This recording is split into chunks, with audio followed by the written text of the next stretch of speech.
dafa kaawoo dafa kaawoo man tey ci Sosowo dafa kaawoo man tey ci Sosowo dafa kaawoo may tey leen ci Sosowo may dafa kaawoo tey leen ci grand champion Matar Gueye ñu gëj koo gis ci làmb mais tey mu ñëw tombé ñëw Dakar tombé li nga xam ne mooy combat am dina koy mu ñëw jëfal ku ne sax Matar nuyu nañ la waaw maa lay siyaare bu war a nuyu di leen jaajëfal quoi waaw tey nga ñëw fekkee open presse am dina koy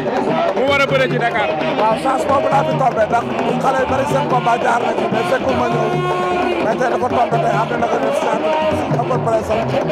am na suma frère la ñoom ñëpp suma xarit la ñoom ñëpp suma frère loolu moo waral sama teewaay tey quoi nga yàgg a bëre ci Dakar am fa ay sorties yu am solo am fa ay ndam tey mu ñëw Dakar mooy bii di fa deuxième sortie boo ko doon conseil lan nga koy conseil moo gëm sa bopp rek parce que lamb léegi live la amul combat booy am muy yomb lamb soo ko am tey da ngaa war a doon gaynde prima am ni xale bu mën a bëre la mais pour nga dem pour gars yi Dakar pour nga bëre leen pour la ak fayda ak jom moo la ci mën a génn ñu gis ñoom Matar Gueye ñoom Modou Anta Gueye depuis mën nañ ne biñ jàllee ba léegi Thiès ñëw na mu am yeneen xale yoo xam ne prouvé nañ ba dugg Dakar def fa yeneen exploit yi waaw loolu c'est bien loolu dama ci kontaan parce que loolu moo nekkoon suñu rêve parce que ku mel ni Modou Anta dañ koy félicité ndax boo xoolee tey dam na ba imposé boppam ci lamb ku mel ni Matar Mbaye dañ koy félicité dam na ba imposé boppam ci lamb ku mel ni Boy Jaxaar dañ koy félicité parce que dafa dem ba imposé boppam ci lamb ku mel ni Laay Goota waxi noonu loolu nag produit Thiès la waa Thiès ñoom ñoo war a jóg xam nañu am jàppale xale yi xarañ nañu mën nañu bëre am nañu fulla am nañu talent lan moo leen manqué jàppale rek moo ci des loolu rek moo leen manqué jàppale rek lan nga tuddee jàppale waaw jàppale xam nga tey jàppale ba bëri façon parce que mbër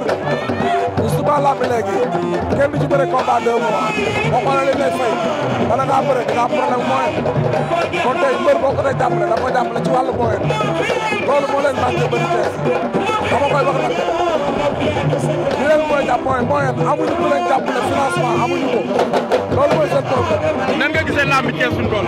waaw lamb Thiès ça va ci benn côté. ban côté mais boo xoolee ci côté mbër yi doxul. côté bëre doxul parce que mbër yi bari na lu ñu arrêté balance ñu ngi gëj di bëre. parce que promoteurs yi ñoo manqué waa Thiès moom manqué de promoteur parce que benn suñu jaxate ma fi nekk kon tey war nañu xool ñu doole la si mën a tëdd ñoom moo àttal ñu bëre lu bari ñoom laay gam ñu bëre lu bari ñoom Matar Mbaye ñoom Boy Jaxaar ñu bëre lu mais benn mbër dafa ko jox 3 ans 4 ans bëre woo il faut que daa moom ku la jàpp am combat bu am solo bu nekk suñu kanam muy diggante Laay Goota ak Laay Pythagore combat bu waaw combat boobu combat capital Thiès la kon waa Thiès ñoo war a jóg jàppale Laay Goota bu baax parce que combat boobu moom laay boo xoolee moom 3 ans bëre mu jël adversaire bu mel ni waa Thiès dañ ko jàppale moo daan ko toog na 3 ans 4 ans bëre wu ñu ngi jël tey xabaar na ne Aliou Seye loolu yëfu Thiès la waa Thiès ñooy war a jóg jàpp ci nga xam ne am nañ ay champion loolu rek moo nekkoon sama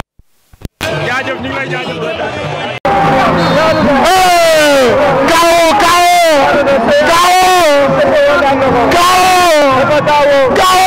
dafa kaawoo man tey ci Sosowo dafa kaawoo man tey ci Sosowo dafa kaawoo may tey leen ci Sosowo